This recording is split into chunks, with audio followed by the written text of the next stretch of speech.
noite, chegou o dia dos pães sem fermento, no qual devia ser sacrificado o cordeiro pascal. Jesus enviou Pedro e João, dizendo: vão preparar a refeição da Páscoa. Pedro e João responderam: onde queres que a preparamos? Jesus então lhe disse: ao entrarem na cidade, vocês encontrarão um homem carregando um pote de água. Sigam-no até a casa em que ele entrar e digam ao dono da casa: o mestre pergunta: onde é o salão de hóspedes no qual poderei comer a Páscoa com meus discípulos? Ele lhes mostrará uma ampla sala, no andar superior, toda mobiliada. Faço ali os preparativos. Eles saíram e encontraram tudo como Jesus lhe tinha dito. Então, prepararam a Páscoa. Para celebrar a Páscoa judaica, Jesus reuniu seus discípulos para jantar. Antes do jantar, Jesus lavou os pés dos discípulos para mostrar a importância de ser servo. Depois, eles se sentaram à mesa para comer. Quando chegou a hora, Jesus e os seus discípulos reclinaram-se à mesa e disse-lhes: desejei ansiosamente comer esta Páscoa com vocês, antes de sofrer. Pois eu digo, não comerei dela novamente, até que se cumpra no reino de Deus. Enquanto comiam, Jesus tomou o pão, deu graças, partiu e deu aos seus discípulos, dizendo: comam, este é o meu corpo.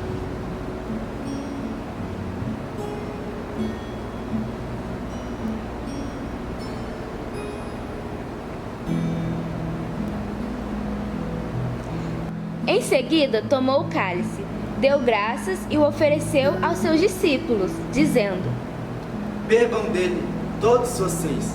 Este é o meu sangue da minha aliança, que é derramado em favor de muitos, para o perdão dos pecados. Eu digo que agora em diante não tomarei mais desse fruto da videira. Tomarei de novo com vocês no reino de Deus, meu Pai. Depois de dizer isso, Jesus perturbou-se em espírito e declarou: digo que certamente um de vocês me trairá. Seus discípulos olharam uns para os outros, sem saber a quem ele se referia. Um deles, o discípulo a quem Jesus amava, estava reclinado ao lado dele. Simão Pedro fez sinais para esse discípulo, como a dizer: pergunte-lhe a quem ele está se referindo. Inclinando-se, esse discípulo para Jesus, perguntou-lhe: Senhor, quem é? Respondeu Jesus: aquele que eu der este pedaço de pão molhado. Então, molhando o pedaço de pão, deu a Judas Iscariotes, filho de Simão. Tão logo Judas comeu o pão, Satanás entrou nele.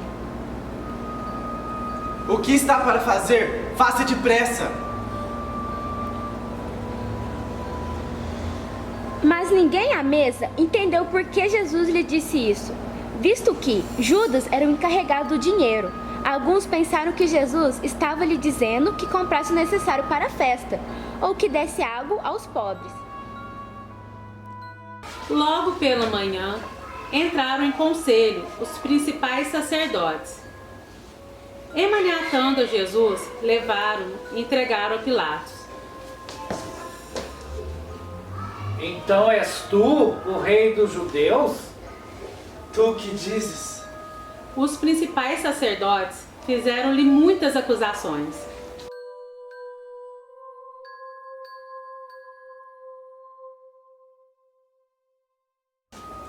Nada respondes às acusações que lhes fazem? Jesus nada mais respondeu, de modo que Pilatos se admirava. Por ocasião daquela festa, o governador soltava um preso, a pedido do povo. Haviam chamado Barrabás, preso com outros sediosos, os quais em um motim haviam feito uma morte. Chegando o povo, começou a pedir a graça que lhe costumava fazer. Quereis que eu solte o rei dos judeus?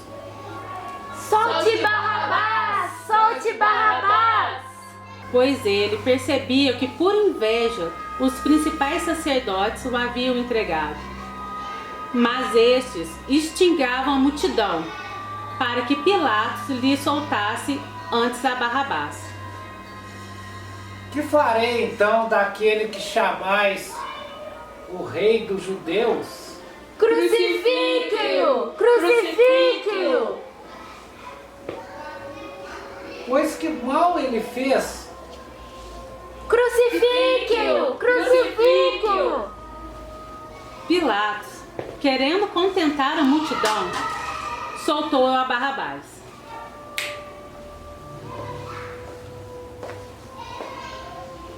Solte.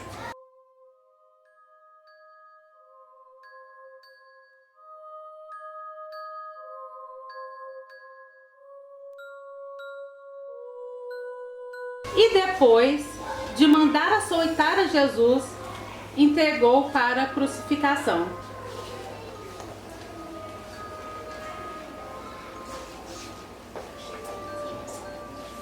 Os soldados levaram-no ao pátio, que é o pretório, e reuniram toda a corte. Vestiram-no de púrpura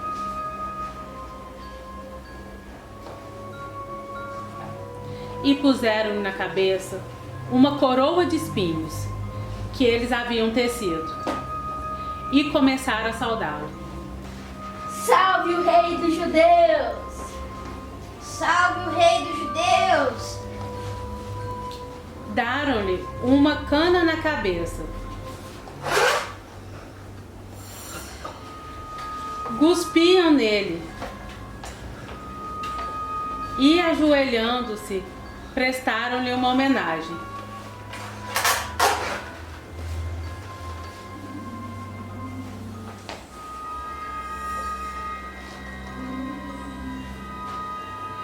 Depois de terem escarnecido, despiram-lhe a púrpura. Então, levaram-lhe para fora, a fim de crucificá-lo.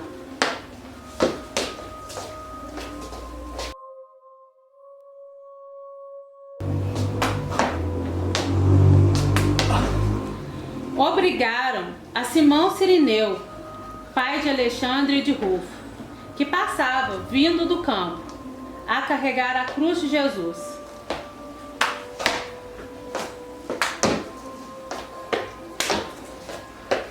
Levaram-no para o Gólgota, que quer dizer lugar da caveira. Deram-lhe vinho misturado com mirra, mas ele não tomou. Crucificaram-no e entre si repartiram a veste dele. Era a hora terceira quando o crucificaram. O título da sua acusação estava escrito em cima: o rei dos judeus. Chegada a hora sexta, houve trevas sobre toda a terra até a hora nona. A hora nona bradou Jesus em voz alta: Deus meu, por que me desamparaste? Alguns que ali estavam ouvindo isso disseram: ele chama por Elias. Jesus, dando um grande brado, expirou. O véu do santuário rasgou-se em duas partes, de alto a baixo. O centurião, que estava em frente a Jesus, vendo-o assim expirar, disse: Verdadeiramente este homem era filho de Deus. No domingo bem cedo, as mulheres foram ao túmulo, levando os perfumes que haviam preparado. Elas viram que a pedra tinha sido tirada da entrada do túmulo. De repente, apareceram diante delas 2 anjos vestidos com roupas muito brilhantes. E elas ficaram com medo e se ajoelharam e encostaram o rosto no chão.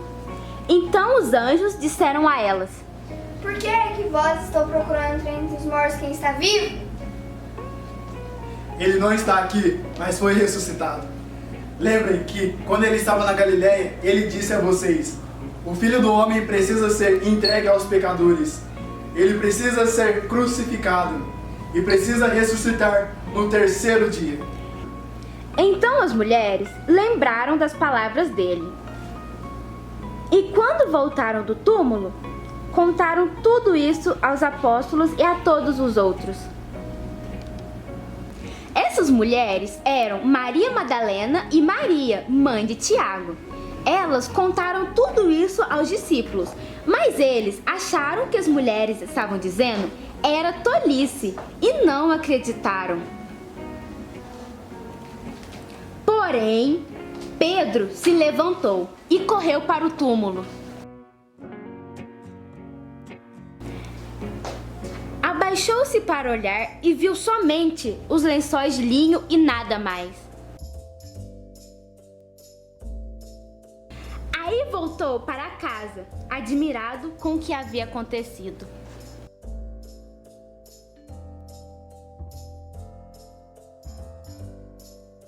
Naquele mesmo dia, 2 dos seguidores de Jesus estavam indo para um povoado chamado Emaús, que fica a mais ou menos 10 quilômetros de Jerusalém. Eles estavam conversando a respeito de tudo o que havia acontecido. Enquanto conversavam e discutiam, o próprio Jesus chegou perto e começou a caminhar com eles, mas alguma coisa não deixou que eles o reconhecessem. O que vocês conversam no caminho? Será que você é o único morador de Jerusalém que não sabe o que aconteceu lá nos últimos dias? E o que foi? O que aconteceu com Jesus de Nazaré. Esse homem era profeta e para Deus e para todo o povo ele era poderoso em atos e palavras. O chefe dos sacerdotes e os nossos líderes o entregaram para ser morto e crucificado. E a nossa esperança é que seria ele o único que salvaria o povo de Jerusalém. Porém, já faz 3 dias desde que ele faleceu. Mas algumas mulheres de nosso grupo nos deixaram espantados, pois elas foram ao túmulo dele nesta madrugada e disseram que nada encontrou lá. Falaram também que viram 2 anjos e que ele ressuscitou. E alguns do nosso grupo voltaram lá no túmulo para poder confirmar o que as mulheres disseram. E realmente eles viram que Jesus não estava lá no túmulo. Como vocês demoram a entender e crer no que os profetas disseram? Era preciso que o Messias sofresse para que de Deus recebesse toda a glória. E começou a explicar todas as passagens das Escrituras Sagradas que falavam dele, iniciando com os livros de Moisés e as Escrituras de todos os outros profetas. Quando chegaram perto do povoado para onde iam, Jesus fez com quem ia para mais longe, mas eles insistiram com ele para que ficasse, dizendo: Espere, fique conosco, pois é tarde já e a noite vem chegando. E então Jesus entrou para ficar com os 2. Sentou-se à mesa com eles, pegou o pão e deu graças a Deus. Depois partiu o pão e deu a eles. Aí os olhos deles foram abertos e eles reconheceram Jesus. Mas ele desapareceu. Não parecia que o nosso coração queimava dentro do peito quando ele nos falava na estrada e nos explicava as Escrituras Sagradas? Eles se levantaram logo e voltaram para Jerusalém.